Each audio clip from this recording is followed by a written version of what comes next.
It began, as most Soviet tragedies did, with silence. On the morning of January 14, 1979, a milk delivery boy in Vladivostok approached a gray apartment block overlooking the frozen Golden Horn Bay. He knocked on the service entrance. No one answered. He went to the next door, then another. Hours later, authorities entered the building to find every resident, more than 100 men, women, and children, lying motionless in their beds. They looked asleep, their faces calm, their blankets neatly folded, but none of them ever woke up. The event, later whispered as the Vladivostok Sleepers, never appeared in official newspapers. Local radio stations that morning reported only routine shortages of bread and heating fuel. Yet, in back rooms, the party scrambled. KGB officers cordoned off the block by noon, posting guards with orders to shoot anyone who tried to enter. Neighbors were interrogated and warned never to speak of what they had seen. Families of the dead were given identical explanations. Carbon monoxide poisoning caused by a faulty boiler. The story might have ended there, if not for the anomalies that followed. Witnesses recalled that no alarms had sounded, no smell of gas lingered in the stairwells. Survivors in adjacent buildings reported a strange humming the night before, a low vibration that rattled glassware in cupboards. One man swore the sound came not from the pipes, but from the sky. Dogs howled through the night, then fell silent just before dawn. When soldiers entered the block that morning, they reported frost patterns etched into the inside of windows, shapes resembling circles and grids. The report was stamped secret and buried. Only fragments survived, smuggled decades later out of the archives.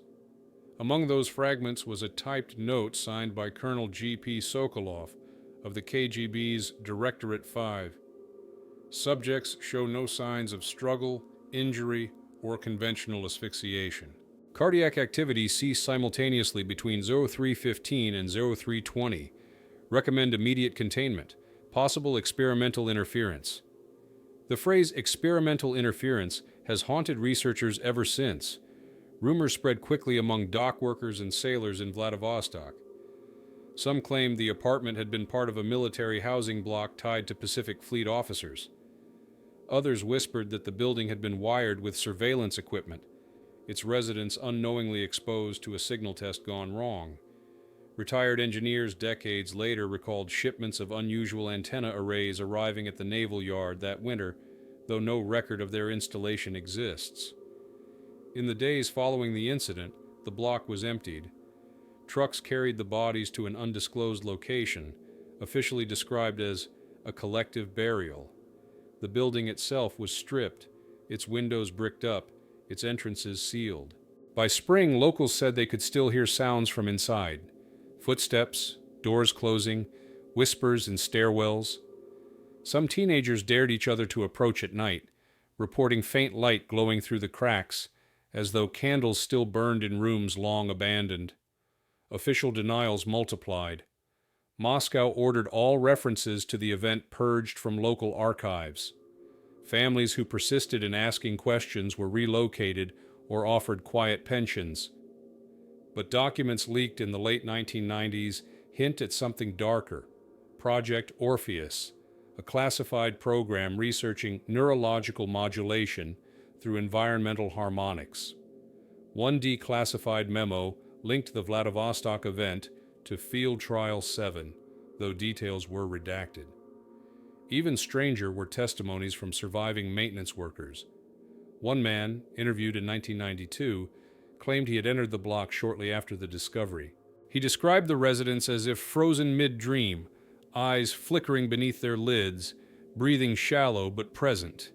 He swore that some remained alive for hours after discovery, trapped in sleep they could not escape. He was told later to forget what he saw. He never did.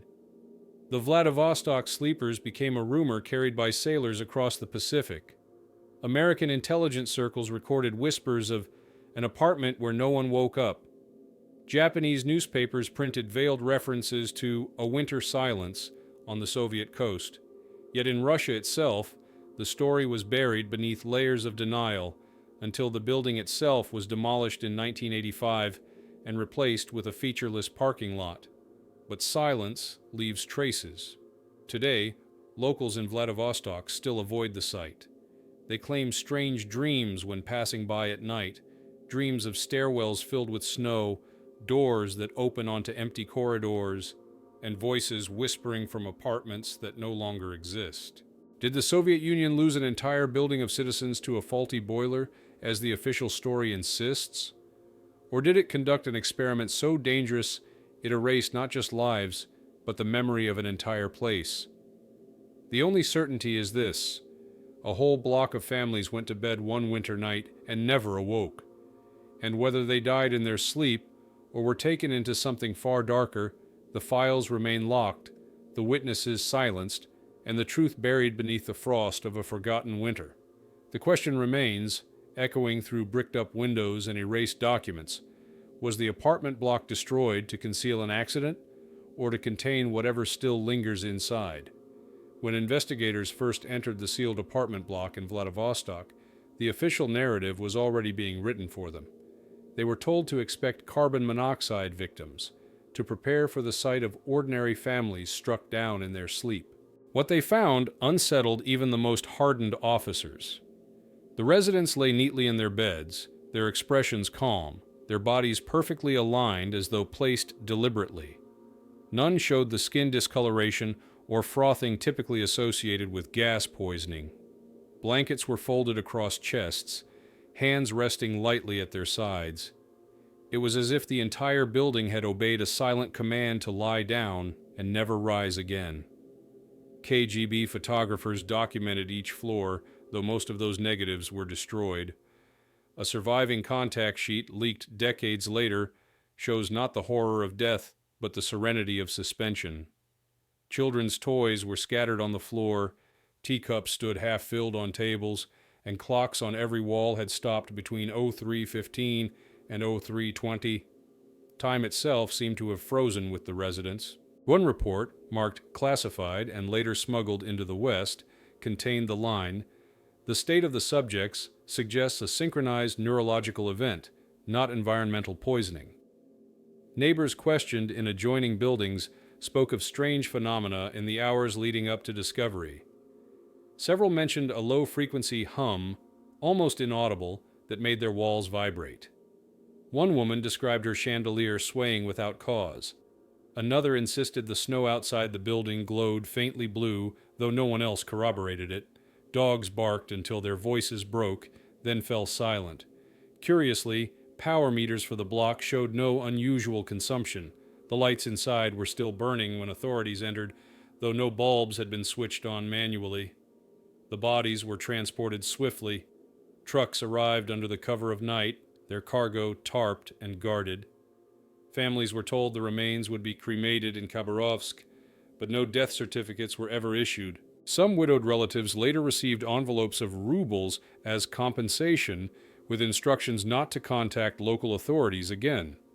To this day, no official burial site has been identified. Forensic specialists who examined the victims described irregularities that were never included in official reports. Pupils were dilated, though not from gas exposure. Neural scans on 2 preserved brains revealed unusual electrical residues, patterns resembling wave interference. A handwritten note in the margin of one internal memo speculated about resonance induction, a phrase repeated in later KGB cables tied to something known only as Project Orpheus. The connection was never explained. Rumors among factory workers and port sailors spread quickly despite censorship. Some claimed the apartment had been used as a testing ground for a new form of psychological warfare, designed to incapacitate enemy populations through inaudible frequencies. Others whispered that the building had been targeted by an external signal, possibly American, in retaliation for Soviet naval maneuvers in the Pacific. But among the older residents, the story took a different turn. They said the block had been built on cursed ground, where once stood a labor camp barracks in the 1930s. According to them, the dead had simply joined the silence already buried beneath. Whatever the cause, the aftermath was swift and absolute. The building was stripped of valuables, its windows bricked over, stairwells chained shut. By spring, no trace remained but an empty shell. Official bulletins spoke blandly of infrastructure reallocation. Yet sailors docking at Vladivostok swore that even years later, the block emitted a faint vibration as though the hum had never stopped. Some said that on winter nights, if you pressed your ear to the walls, you could still hear breathing from inside. This was not a tragedy explained, but one contained. The Soviet state had erased the event from its newspapers, from its records, and eventually from its skyline. But erasure is never absolute.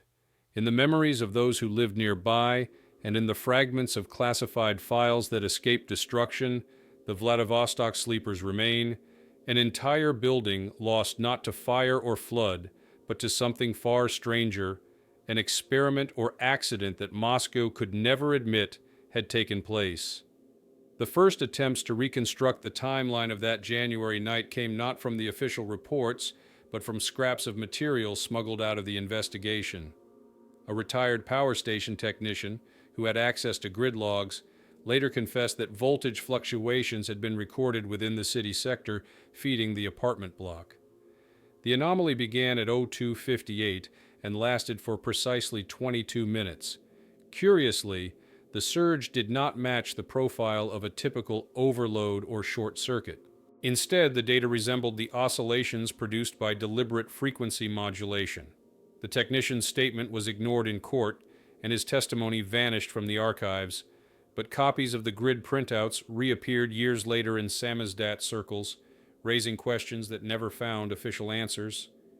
Inside the building, the KGB team cataloged details with a clinical precision that feels chilling in hindsight. In apartment 17, a chessboard was mid-game, with one side's knight suspended above the board as if someone had abandoned their move. In apartment 32, a radio was tuned to shortwave frequencies, its dials locked in place, though the power cord had been cleanly severed. In the basement laundry, a faucet had been left running, filling a bucket that never overflowed. The water level appeared to stop just centimeters from the rim, as if held by an invisible boundary. None of these details appeared in the sanitized report filed with Moscow, but they survive in the personal notes of an investigator later declared mentally unfit for service. The most unsettling detail lay not in what was found, but in what was missing. Every calendar in the building had been marked to January 17th. Diaries, school notebooks, and work planners all stopped on the same date. A teacher's journal, found on her nightstand, ended mid-sentence. The word tomorrow was written, then nothing more. Even gas receipts and milk delivery slips were absent beyond that day, as though the future had been cut off. This uniformity suggested preparation, but no one had expected or rehearsed for such an ending. Witness accounts from across the district described strange signals. Dock workers unloading cargo at the port claimed their radio headsets filled with bursts of static between 030 Ward and 0310, enough to disrupt coordination. One sergeant on patrol reported hearing a faint chorus, like human voices layered in mechanical rhythm, echoing from the direction of the block. His report was later altered to remove these lines. Years afterward, he admitted to his daughter that the sound still haunted him and that he had been ordered never to mention it again. Rumors grew in the following weeks, despite attempts to silence them. Mothers whispered that the children of the block had been selected for experiments. Sailors said the Navy was testing sonar equipment powerful enough to affect human brains. Others turned to folklore, insisting that the sea spirits, angered by decades of industrial waste dumped into Golden Horn Bay, had claimed the residents in revenge. Each theory spread because none could be disproved. The state offered no coherent explanation, only silence and denial. Among the classified annexes of the case was a memo titled Application of Low-Frequency Induction in Urban Environments. It referenced foreign research on synthetic dreams and mass sleep conditioning, citing both Soviet and American sources. The memo suggested that an accidental leak of experimental technology may have occurred. The margin bore a handwritten phrase in red pencil, Resonance exceeded threshold, containment failed. Who wrote it remains unknown. By March, the building was sealed, but the silence surrounding the case was not complete. Local workers assigned to brick over the windows later recalled the smell inside. Not of decay, because there was none, but of ozone, metallic and sharp, like the aftermath of a lightning strike. They swore that their tools vibrated in their hands, that the walls seemed to hum beneath their hammers. One man, decades later, said that when he closed his eyes at night, he could still hear that hum, steady and patient, as if waiting to be acknowledged. The Vladivostok sleepers became less a tragedy than a cautionary absence, a story spoken only in low voices. To the authorities, it was an incident erased, filed away under infrastructure accidents. To those who remembered, it was something else entirely. A signal, a resonance, a silence too complete to be natural. And so the event remained suspended, neither fully forgotten nor fully explained, lodged in the city's memory like an open wound that no one was allowed to touch. The following stage of the story unfolded not in Vladivostok itself, but in Moscow, where reports were carried by secure train in sealed briefcases. The files were stamped with the mark of the Ministry of Internal Affairs, but fragments suggest that multiple agencies disputed jurisdiction. One memorandum, later leaked through émigré circles in Paris, claimed that the incident was of scientific interest beyond routine investigation and demanded the involvement of specialists from the Academy of Sciences. Another, dated 3 weeks later, insisted that the matter should remain under military command, citing potential interference with classified naval frequencies. This tug of war ensured that no single narrative could dominate, which may have been the intent from the beginning. The apartment block itself was never demolished, despite recommendations to level the structure. Instead, it was encased. Bricks sealed the ground floor windows, while higher levels were shuttered with steel plates. Armed sentries stood watch for months, then disappeared, replaced by cameras no one admitted installing.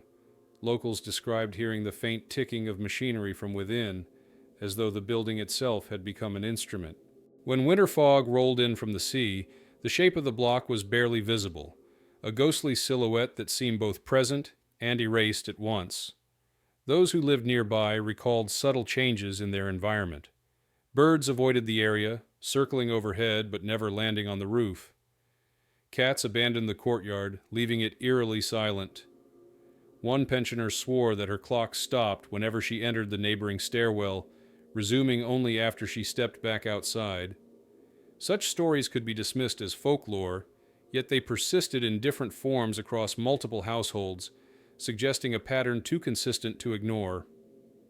In 1987, a naval officer stationed at the Pacific Fleet headquarters kept a personal log. Within its pages lies one of the most disturbing connections to the case.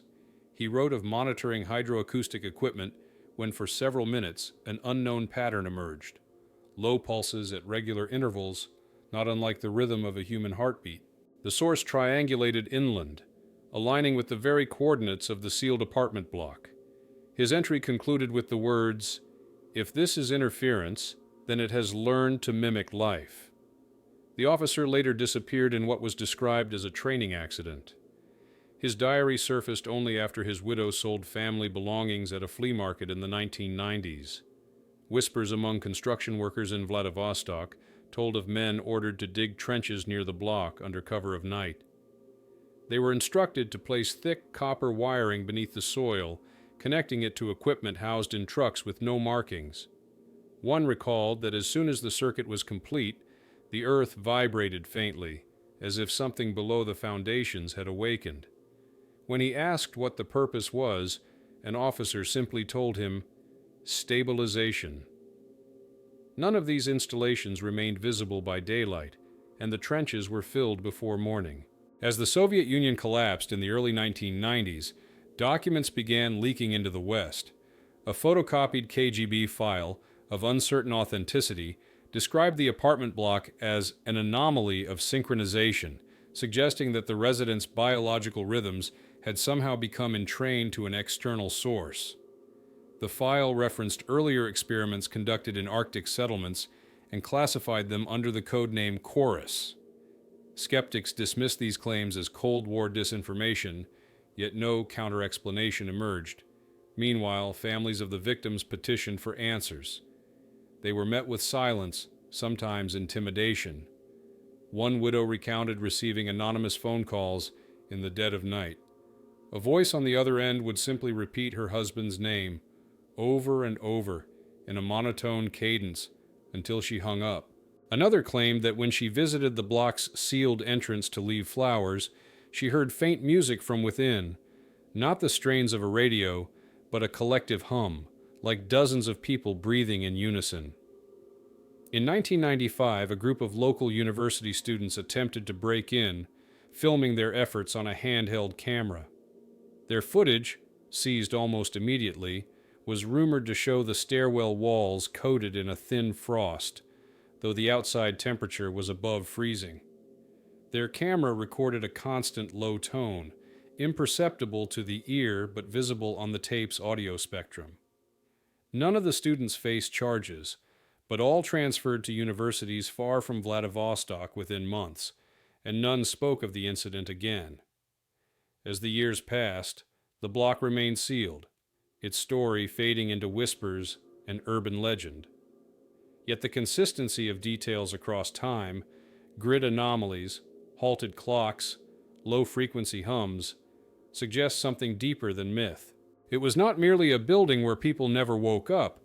It had become a chamber, resonating with unanswered questions, guarded not just by bricks and steel, but by a silence enforced through fear. Each fragment that survived, each testimony half buried, pointed to the same unsettling conclusion: that the Vladivostok sleepers were less an isolated tragedy and more an unfinished experiment, one whose echoes continued long after the official narrative was declared closed. By the mid-1990s, when access to many Soviet archives loosened, independent researchers began to chase the story of the Vladivostok apartment block. What they uncovered did not form a complete picture, but rather a mosaic of scattered fragments that seemed to point in one direction. The block had been part of something much larger. A declassified report from the Ministry of Defense, labeled only Project 12K, referenced urban sleep studies in controlled environments, designed to test resilience of populations under stress. The report mentioned trials in sealed residential complexes without naming locations. The handwriting of a censor, barely visible in the margins, noted Pacific Region, classified. For many, this was the closest confirmation that the block had been more than a tragic anomaly. Local memory preserved details that no archive could. In 1998, a retired janitor from a nearby school gave an interview to a small regional paper. He recalled being summoned during the winter of the incident to help city workers haul crates into the block's basement. The boxes were unmarked, but their weight and the metallic sounds within suggested machinery. When the janitor asked what they contained, an officer replied curtly, "Transmitters." Weeks later, the residents never woke again. The paper that printed his testimony folded within a year, and all its back issues were removed from libraries for restoration, never to return. Attempts to scientifically examine the site failed. In 2002, a small group of physicists from Moscow State University requested permission to conduct environmental tests around the sealed block. They were granted a brief 2-day window. Their equipment measured faint electromagnetic fluctuations at ground level, strongest near the bricked-over entrance. But on the second day, their access was abruptly revoked. The team was escorted out of Vladivostok, and their preliminary notes were confiscated. One physicist later wrote anonymously in an online forum that he had felt a sensation of pressure inside his skull when standing near the structure, as though the building itself were broadcasting a pulse that only the body could hear. Stories of ordinary citizens encountering the block became folklore in their own right. A bus driver swore that his route, which passed the building each morning, consistently lost 3 minutes on the dashboard clock as he turned onto the street. He changed vehicles 3 times over the years, But the delay followed. A group of children, daring each other to press their ears against the wall, claimed to hear whispers. When asked to repeat the words, they only shook their heads and said, "It wasn't Russian." Even within the city administration, unease lingered. In 2005, during an urban redevelopment meeting, one proposal suggested demolishing the block to make way for new housing. The suggestion was quickly dismissed. One official, in a moment of frustration, asked aloud, "What are we so afraid of?" No one responded. The minutes of that meeting list the subject only as non-viable proposal. The families of the victims never gave up. They held vigils outside the block each January, lighting candles in the snow. Their protests grew smaller over the years, but they drew the attention of journalists from abroad. In 2007, a British documentary crew attempted to film the site. Their tapes were confiscated at Sheremetyevo Airport upon departure.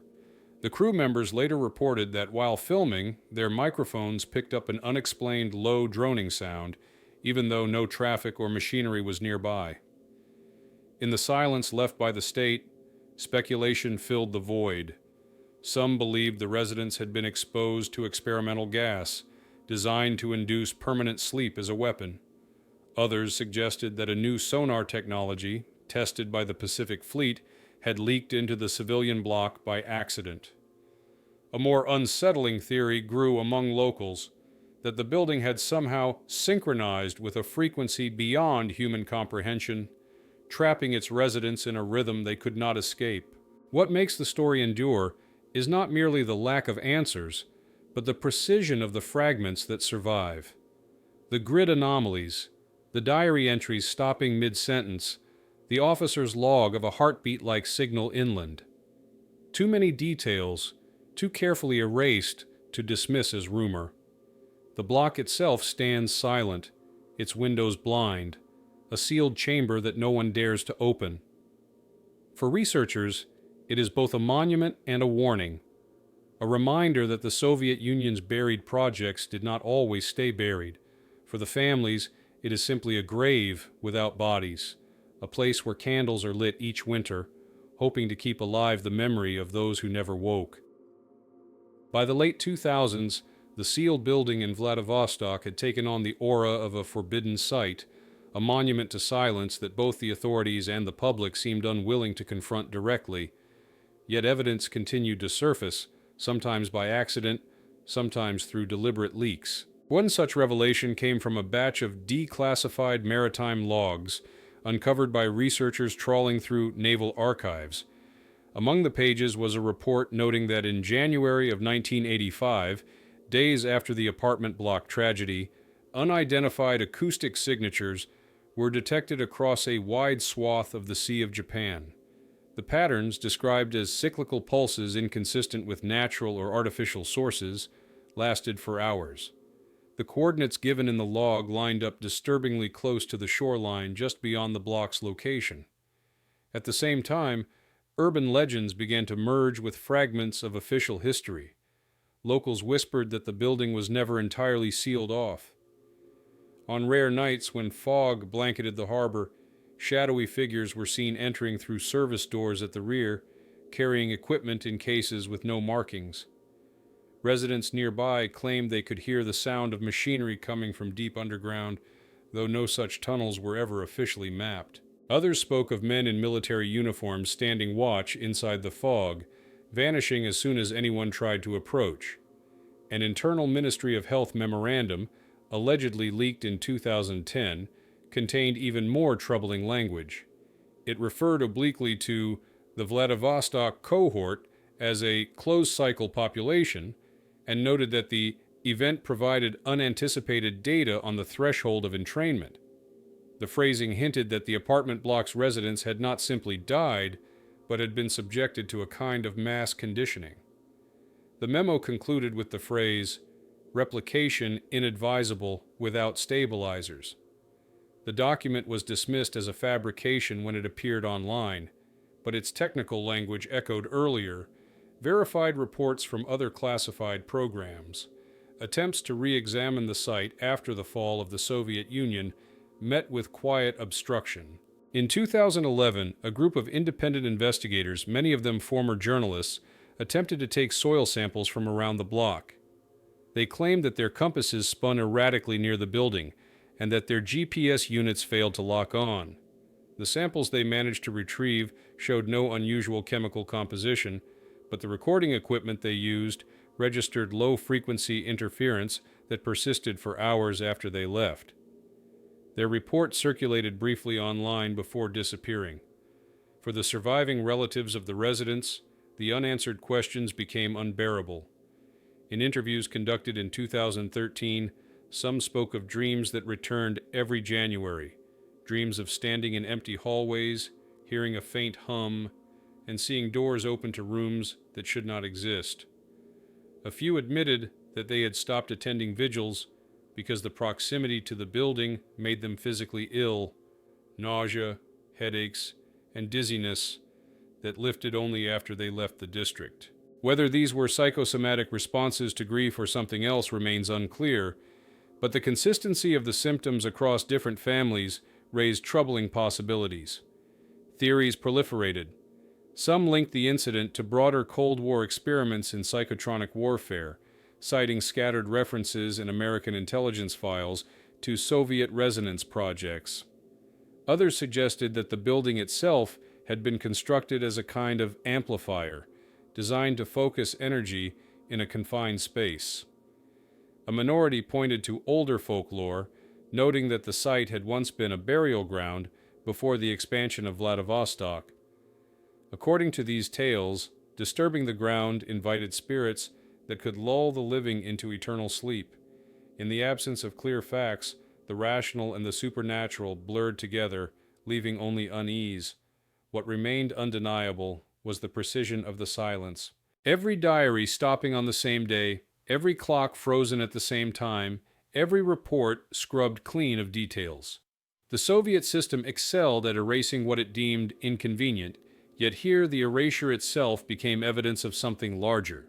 The apartment block stood not only as a sealed ruin, but as a symbol of the boundaries between the explainable and the unspeakable. It raised questions that no one dared to answer fully. Was this a failed experiment, an accident of technology, or something the authorities had touched without understanding, then quickly buried? By the end of the decade, the Vladivostok sleepers were no longer just a local mystery. The story had entered international conspiracy circles, appearing in books and late-night broadcasts, always in fragments. Yet in Vladivostok itself, the building still stood, watched but unacknowledged, a scar on the cityscape that no redevelopment plan included. Its presence was both a reminder and a warning, that beneath the layers of denial and silence, something had happened there which could not be erased, no matter how tightly the windows were sealed. By the middle of the 2010s, the story of the Vladivostok sleepers had become a palimpsest of rumor, archival leaks, and whispered testimony. Yet even then, new fragments surfaced, adding layers rather than clarity. In 2014, a former telecommunications engineer claimed that during the winter of 1985, he had been instructed to reroute lines around the district containing the block. The order had been abrupt, with no explanation, and it resulted in a blackout of all landline and early digital connections for that sector. It was as if they wanted to cut the block out of the network, he said in a recorded interview later suppressed. What disturbed him most was the phrasing of the order, to avoid contamination. He was never sure whether they meant electrical interference or something else entirely. Rumors of contamination grew after the release of a short, heavily redacted KGB field report discovered in regional archives in Khabarovsk.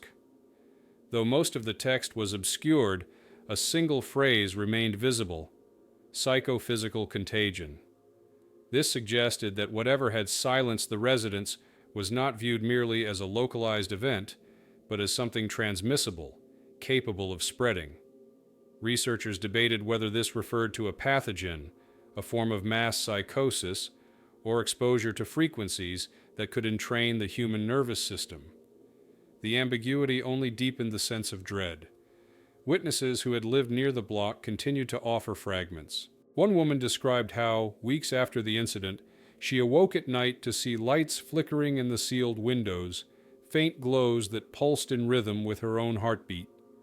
Another recalled hearing what she thought was distant singing drifting across the courtyard, though when she tried to locate the source, it seemed to come from all directions at once. Both testimonies were dismissed publicly, yet privately investigators noted their similarity to earlier accounts of humming and resonance. Attempts to investigate independently often ended abruptly. In 2016, a team of foreign researchers, posing as tourists, rented apartments nearby and set up concealed equipment to monitor the building. For 2 nights, their recorders captured nothing unusual. On the 3rd night, all of their devices simultaneously shut down at 3:11 a.m., and their laptop hard drives were wiped clean. The team left Vladivostok the next day without explanation. Locals who had noticed their presence said they looked pale, disoriented, and unwilling to speak of what had happened. The surviving relatives of the residents organized a petition that same year, demanding a full inquiry. In their statement, they wrote, "We are not afraid of the truth, but of silence." Within weeks, each signatory received a personal visit from local officials urging them to withdraw. Some did. Others persisted, but their appeals were redirected into bureaucratic dead ends. One widow later confided that she had been told directly, "If the door is opened, it cannot be closed again." A rare glimpse into how the state still viewed the block came from a leaked training manual for regional emergency responders. Buried within a section on urban containment, a scenario described a sealed structure containing anomalous frequencies. The manual advised responders not to enter under any circumstances and to maintain the integrity of the perimeter at all costs. Though the manual did not explicitly name Vladivostok, the description matched the site precisely. It warned of neurological destabilization in unprotected personnel and risk of synchronized collapse. Folklore continued to intertwine with fact. In the markets of Vladivostok, elderly fishmongers told stories of the House of Breath, where an invisible tide rolled in and out each night. Younger residents, less superstitious but no less uneasy, referred to the block simply as the Mute Place.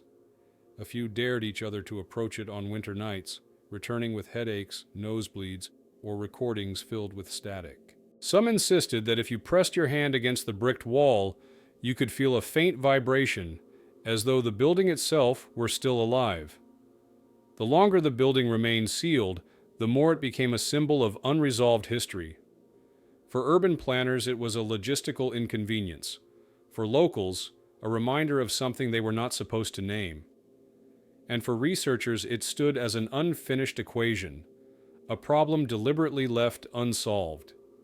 Each document fragment, each testimony, each failed investigation added not clarity, but resonance, amplifying the mystery. By the end of the decade, what had once been an incident confined to whispers in Vladivostok had become a node in a global network of speculation. Conspiracy theorists linked it to Cold War mind control projects, to naval sonar experiments, even to ancient burial rites on the Primorye coast. Scholars pointed out that no other known event matched its details exactly, suggesting either that the Vladivostok sleepers were unique or that similar cases had been erased even more thoroughly. The sealed block remained untouched, its walls weathered by decades of salt air, its windows blind behind brick. No official marker explained what had happened inside, and no record dared to admit what was suspected. The silence endured, thick as the winter fog, as though the building were less a ruin and more a question posed to anyone who dared to remember. What happens when a whole community is cut from time itself, and why does the silence still hum? In the early 2020s, the silence around the Vladivostok apartment block grew heavier, yet paradoxically more porous. Digital culture amplified fragments that once circulated only as whispers. On obscure forums, scans of alleged Soviet files began to appear, often blurred or poorly translated, but containing phrases that echoed earlier leaks: entrainment threshold, closed cycle, synchronization event. Skeptics argued these were fabrications, but their terminology matched language found in genuine Cold War research on low-frequency induction. Whether authentic or forged, the effect was the same: renewed unease, the sense that an incident once confined to the city's margins had implications far wider.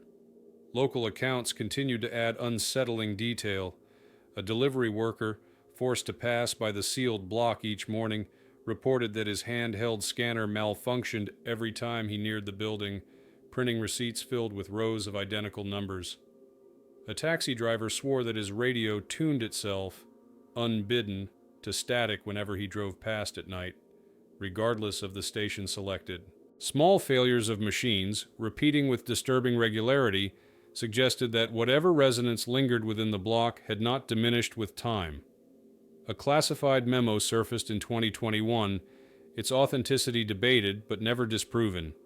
It described the Vladivostok sleepers as a localized event of temporal desynchronization, claiming that residents may not have died in the conventional sense, but had instead been shifted beyond operational time.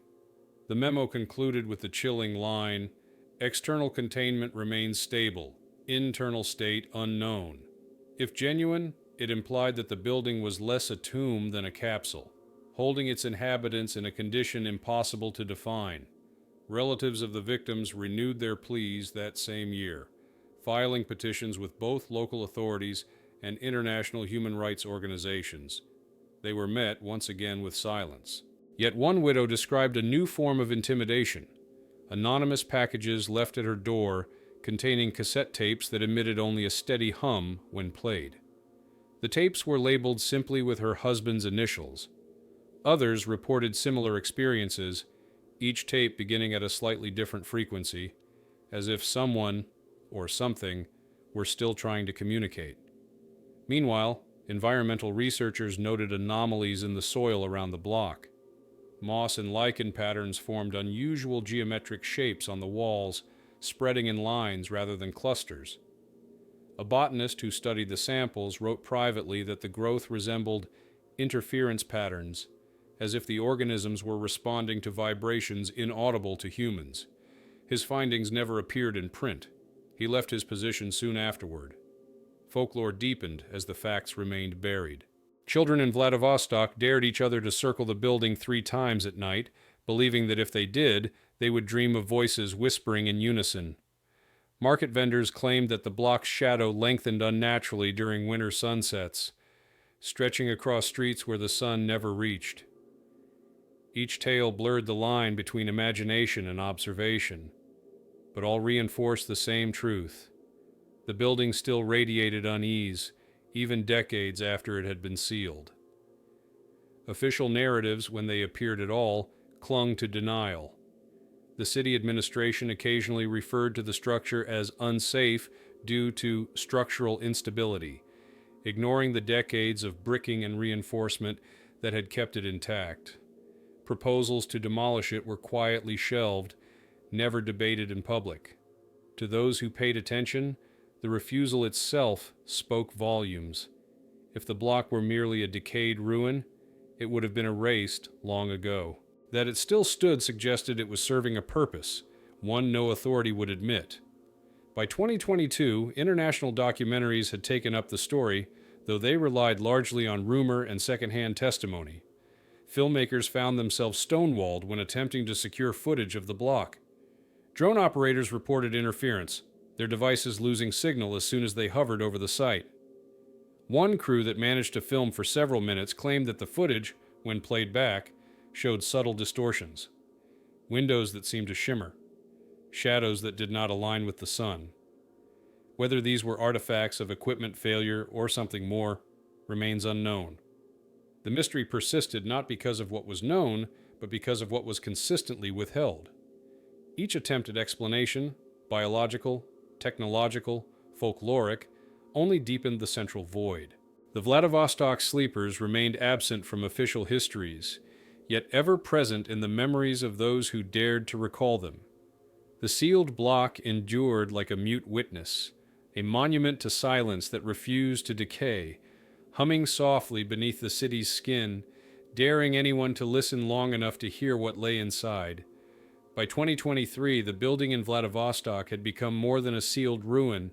It had become a nexus where rumor, archive, and lived experience intersected, each reinforcing the other without resolving the core enigma. Researchers attempting to trace the origins of the anomaly discovered something troubling in old municipal planning documents. The block had not been constructed randomly, but according to a peculiar blueprint. Unlike the surrounding housing stock of the 1970s, which followed standardized Soviet designs, this block's foundation plan was subtly different. Its dimensions aligned with certain harmonic ratios, and its stairwells formed a repeating triangular pattern unusual in civilian housing. When asked about the discrepancy, surviving engineers claimed they had followed orders from Moscow to adhere to special specifications. None admitted knowing why. A deeper layer of intrigue emerged when fragments of correspondence surfaced between the Far Eastern Scientific Center and a shadowy bureau in Leningrad. The letters, preserved on yellowing carbon copies, referenced urban resonance trials and the need for a full-scale civilian population test. The phrasing was clinical, almost detached, yet its implications were unmistakable. One note included a chilling phrase: "Sleep as synchronization, not cessation." These scraps suggested that the residents had been part of something larger than an accident, though no official record confirmed it. Testimonies from those living in adjacent buildings carried equal weight. An electrician, still alive in 2023, swore that the night of the event, every light in his own building flickered at exactly 03 watts. For minutes, bulbs glowed dim red before stabilizing. When he reported it, officials told him his wiring was at fault. Yet the pattern repeated for 3 consecutive nights afterward, though at decreasing intensity. He kept his notes in a private ledger, which only surfaced decades later when his grandson digitized them. The handwriting was shaky, but the times and dates were exact. Environmental anomalies around the sealed block persisted. Amateur researchers recorded faint electromagnetic emissions radiating outward in a perfect circle, strongest at the perimeter and weaker farther away. The emissions fluctuated every January, peaking around the anniversary of the event. One team, using handheld meters, claimed that the fluctuations resembled the rhythm of breathing, an inhale and exhale across hours, too slow to be human, yet too patterned to be random. They published their findings online. Within weeks, their site was taken down without explanation. Families of the victims began noticing new patterns in their own lives. Several reported unexplained illnesses that doctors could not fully diagnose: fatigue, dizziness, and recurring dreams. The dreams were strikingly similar: standing in long hallways, hearing a low hum, and seeing light leaking from behind sealed doors. Some described encountering their missing relatives in these dreams, always silent, always staring as though waiting for a signal. Psychologists dismissed these accounts as manifestations of grief, yet the uniformity across unrelated families could not easily be ignored. Meanwhile, political silence deepened. Regional officials flatly denied that anything unusual had occurred, labeling the block as unsafe housing condemned decades ago. Yet their refusal to demolish it contradicted their claims. When pressed by journalists, one deputy remarked, "The structure is integrated into municipal systems," and refused to elaborate. The comment, vague as it was, implied that the building was still wired into something larger, perhaps the grid, perhaps something else entirely. Folklore also evolved. Children whispered of the sleeping house that dreamed for the whole city. Elders recalled that before the block was built, the land had been used as a temporary holding area for wartime prisoners. Others connected the story to older legends of the sea spirits who demanded offerings in exchange for calm waters. In this version, the residents had been the sacrifice, claimed not by the state, but by forces older than Vladivostok itself. These stories, though unverifiable, persisted because they explained what no official dared to. Independent journalists attempted another investigation in 2023, bringing thermal cameras to record the block's facade. At first, the images showed nothing unusual, but when the data was processed, faint outlines of warmth appeared at several sealed windows, as if bodies were still present inside. Authorities dismissed the findings as equipment error, yet the images circulated widely before being censored. Specialists noted that the shapes were too regular to be random heat signatures, though none dared to draw conclusions. What unsettled observers most was the consistency of the silence. Decades had passed, governments had fallen, but the building remained untouched, unclaimed, and unresolved. No redevelopment, no demolition, no official explanation. Its persistence suggested purpose, as though the block itself had been built not as housing but as a device. If that were true, then the tragedy of the Vladivostok sleepers was less an accident than the visible scar of an experiment still unfinished. By the end of the year, the narrative had crystallized into a paradox. Too many fragments to dismiss, yet too little coherence to explain. Witnesses continued to report humming. Researchers continued to detect anomalies, and families continued to dream. And still, the sealed block stood in silence, watching the city grow around it, daring anyone to uncover what it had been built to contain. In the present day, the apartment block in Vladivostok remains a sealed monument to unanswered questions. Decades of silence have not eroded its presence. If anything, time has only sharpened its outline against the cityscape. Locals pass it without looking, avoiding eye contact as though acknowledging it aloud would summon something best left dormant. Official maps list the structure as condemned, yet satellite images show it intact, standing firm against storms, salt air, and years of bureaucratic neglect. Its endurance, unnatural in a city quick to demolish old buildings, speaks louder than any official denial. Researchers who continue to probe the mystery confront the same obstacles faced by those before them: missing records, altered testimonies, and inexplicable malfunctions. Every effort to gather evidence seems to end in erasure. Hard drives fail, recordings corrupt, documents vanish. Some investigators insist this is coincidence, the natural decay of old media. Others suggest the interference is active, that something about the block, or those who guard its secret, ensures the silence remains. For the families of the lost residents, the years have done little to heal. Many of the original widows and widowers have passed away, but their children carry the burden forward. Some have formed informal networks, sharing their recurring dreams and uncanny experiences, piecing together fragments of a puzzle they know may never be solved. They speak of a responsibility not only to remember, but to remind others that an entire community once lived and then ceased in a single winter night. Folklore thrives where facts are absent. Younger generations tell each other that the block hums louder during January blizzards, that if you stand too close on a quiet night, you can hear breathing inside. Some say the building itself is asleep, its walls containing a dream that has not yet ended.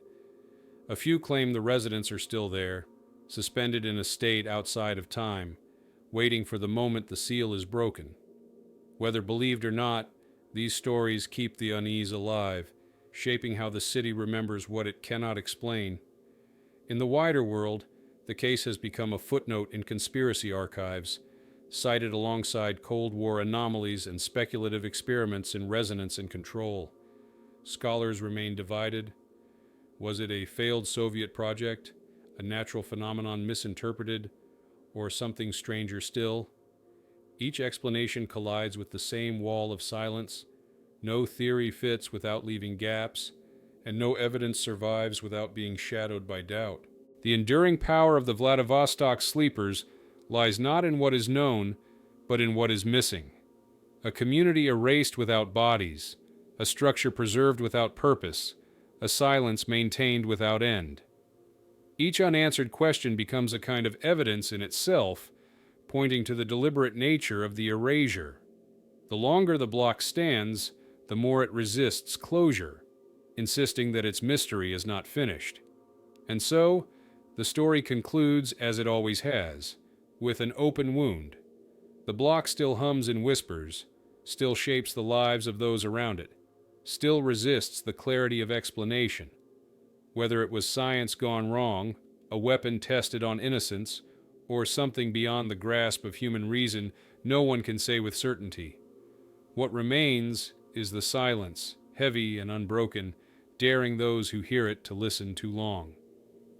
The final question lingers, chilling in its simplicity.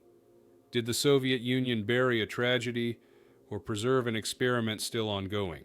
The sealed walls of the Vladivostok block hold their answer, and until they are broken, no one can know what truly sleeps inside.